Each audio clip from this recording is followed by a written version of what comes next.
Model verbs તમારા માટે નવું હશે. વર્બને તમે ઓળખો છો. પાર્ટ્સ ઓફ સ્પીચનો જે શબ્દ છે વર્બ એટલે કે ક્રિયાપદ, કે જેને એક્શન વર્ડ પણ કહો છો, કે કોઈ પણ શબ્દ કે જે ક્રિયા દર્શાવતો હોય તો એ ક્રિયાપદ અને અંગ્રેજીમાં વર્બ કહેવાય છે. તો મોડેલ વર્બ શું છે? એને સહાયકારક ક્રિયાપદ તરીકે ઓળખાય છે. ક્રિયાપદની સહાય કરે છે. પણ કઈ રીતે? તો તમે કોઈને સલાહ આપો છો, તમારી ક્ષમતા બતાવો છો, અથવા બીજાની ક્ષમતા દર્શાવો છો, બીજાને સલાહ સૂચન લ્યો છો, શક્યતાઓ દર્શાવો છો, કે ફરજપણું દર્શાવો છો, તો આ બધા જ વાક્ય તમે ગુજરાતીમાં ખૂબ જ સરસ રીતે બોલી જાઓ છો. તો અંગ્રેજીમાં બોલવા માટે તમને જે હેલ્પ કરે છે એ આ સહાયકારક ક્રિયાપદો એટલે કે મોડેલ વર્બ. મોડેલ વર્બમાં કેન, શુડ, મે, માઇટ અને મસ્ટ આટલા તમારે ભણવાના છે. તો વન બાય વન આપણે સમજતા જઈએ. પહેલું છે કેન. કેન સક્ષમતા દર્શાવે છે. તમારી ક્ષમતા દર્શાવો છો તો એ કેનવાળા વાક્ય તરીકે તમે યુઝ કરો છો. હવે ક્ષમતા એટલે શું? તમે દોડી શકો છો, તમે બોલી શકો છો, તમે રમી શકો છો, તમે સાંભળી શકો છો, આ બધું જ કરી શકો છો. એવા જ્યારે વાક્ય આવે છે કે એ જ્યારે વાત આવે છે ત્યારે તમે કેન શબ્દનો ઉપયોગ કરો છો અને એમાં તમે તમારી ક્ષમતા બતાવો છો.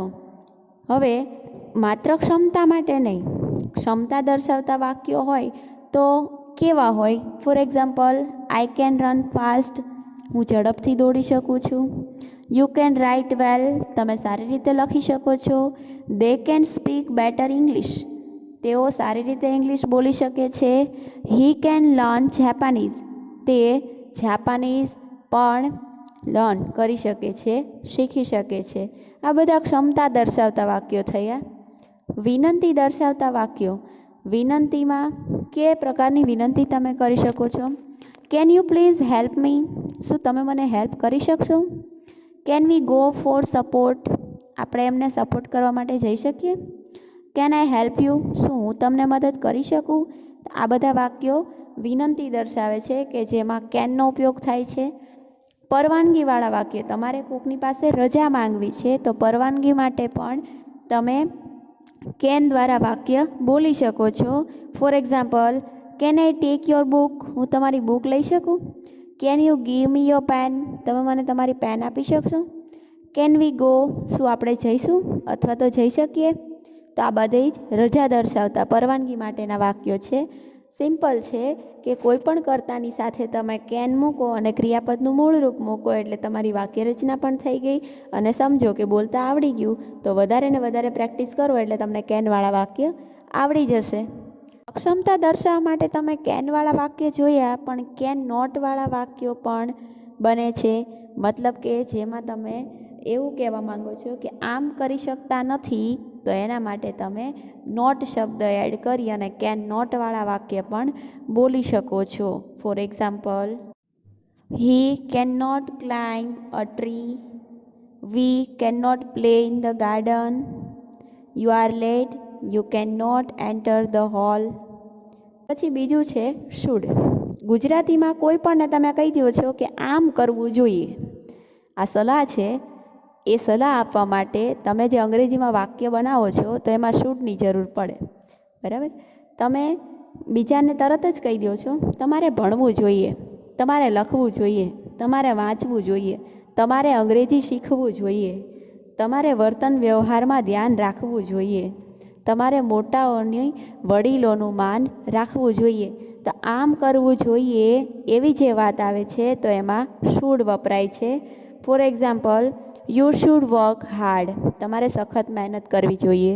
હી શુડ કામ ડાઉન, શાંત રહેવું જોઈએ. ધે શુડ સેવ ટ્રીઝ, તેઓએ વૃક્ષો બચાવવા જોઈએ. Nisha should read for exam, નિશાએ પરીક્ષા માટે વાંચવું જોઈએ. તો જુઓ, આમ કરવું જોઈએ એવી જ્યારે વાત આવે છે ત્યારે શુડ શબ્દ વપરાય છે. હવે એ જ રીતે તમે સલાહ આપવા માટે જ્યારે આમ ન કરવું જોઈએ એવું બોલો છો તો જે શુડ છે એની સાથે નોટ લાગી જાય એટલે વાક્ય કેવા થશે કે તમારે આમ ન કરવું જોઈએ. આપણે બધાને એવા પણ ખૂબ સલાહ સૂચનો આપીએ છીએ. હવે એક્ઝામ્પલ જોઈએ તો સિચ્યુએશન પ્રમાણે તમારી એક્સરસાઇઝમાં પણ આપેલા જ છે એ રીતે શુડ અને શુડ નોટનો ઉપયોગ. હવે શુડ નોટના આપણે એક્ઝામ્પલ જોતા હતા. For example, the children are writing on the board, they should not write on the board. બાળકો બોર્ડ ઉપર લખી રહ્યા છે તો એણે લખવું જોઈએ નહીં. એક સિમ્પલ એક્ઝામ્પલ જોઈએ તો, he should not pluck flowers from the garden. એણે ગાર્ડનમાંથી ફ્લાવર ખેંચવા જોઈએ નહીં, એટલે કે ફૂલ તોડવા જોઈએ નહીં. He should not cut trees. તેણે વૃક્ષો કાપવા જોઈએ નહીં. They should not watch TV during exam. Exam સમયે તેણે ટીવી જોવું જોઈએ નહીં. નેક્સ્ટ જોઈએ મે. મે છે એ આગાહી કરવા માટે કે શક્યતાઓ દર્શાવવા માટે વપરાય છે. કદાચ આમ થશે એવું તમે જ્યારે બોલો છો તો મે શબ્દ વપરાય છે. For example, it may rain today. કદાચ આજે વરસાદ થશે, વર્તમાનની શક્યતા માટે. આઈ મે ગો ફોર મૂવી. હું કદાચ મૂવી જોવા માટે જઈશ, ભવિષ્યની શક્યતા માટે. આ ઉપરાંત બ્લેસિંગ માટે, તમે કોઈને આશીર્વાદ આપો છો ત્યારે પણ મે શબ્દનો ઉપયોગ થાય છે. મે ગોડ બ્લેસ યુ. બરાબર, એનો મતલબ એવો નહીં કે કદાચ ભગવાન તમને આશીર્વાદ આપે, પણ ભગવાન તમને સુખી રાખે. પછી પરવાનગી માટે, તમારે કોઈની રજા લેવી છે કે પરવાનગી લેવી છે તો કેન પછી મેનો પણ ઉપયોગ થાય. For example, May I help you. હું તમને મદદ કરી શકું. મે આઈ કમ ઇન સર કે મે આઈ કમ ઇન મેડમ. હું અંદર આવી શકું. મેની જેમ જ માઇટ શબ્દનો પણ ઉપયોગ થાય છે, અને માઇટ છે એ પણ મે કરતાં ઓછી શક્યતા દર્શાવતા વાક્યો હોય તો માઇટ વપરાય છે, પણ બંનેમાં મિનિંગ એક જ થાય છે કે કદાચ આમ થશે એવું દર્શાવવા માટે તમે માઇટનો ઉપયોગ કરો છો. For example, he plays well. તે સારું રમે છે. He might win the race. ફ્યુચરની શક્યતા કે સારું રમે છે એટલે કદાચ એ રેસ છે એ જીતી જશે. You haven't completed your homework, teacher might પનિશ you. તે તારું હોમવર્ક પૂરું નથી કર્યું એટલે કદાચ ટીચર તને પનિશમેન્ટ આપશે. પછી બીજું જોઈએ મસ્ટ. તમે કોઈપણની ઉપર ફરજ દર્શાવતા વાક્યો પહેલાં બોલો છો. કોઈપણને કહી જ દો છો તમારે તો આમ કરવું જ જોઈએ. નાના બાળકોને આપણે પહેલાં કહી દઈએ છીએ તમારે આમ કરવું જ પડશે.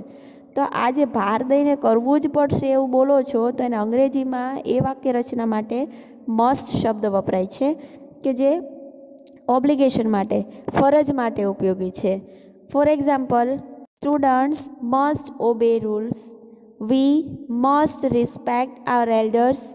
You must come on time. વિદ્યાર્થીઓએ નિયમોનું પાલન કરવું જ જોઈએ. આપણે આપણા વડીલોને માન આપવું જ જોઈએ, અને તમારે સમયસર આવવું જ જોઈએ. તો આમ કરવું જ જોઈએ એવું દર્શાવવા માટે, ફરજ દર્શાવવા માટે મસ્ટનો ઉપયોગ થાય છે. કોઈ પણ એકબીજાનામાં મિસઅન્ડરસ્ટુડ ના થાય એ ધ્યાન રાખવાનું. કેન એબિલિટી માટે, શક્યતા દર્શાવવા માટે. મે, માઇટ બંને આમ કરવું જ જોઈએ ફરજ દર્શાવી હોય તો મસ્ટ, અને તમારે આમ કરવું જોઈએ સલાહ આપવી હોય તો શુડ. ઓકે, જો ન સમજાય તો વિડીયો ફરીવાર જોજો, પ્રેક્ટિસ કરજો, because practice max main perfect. Have a nice day.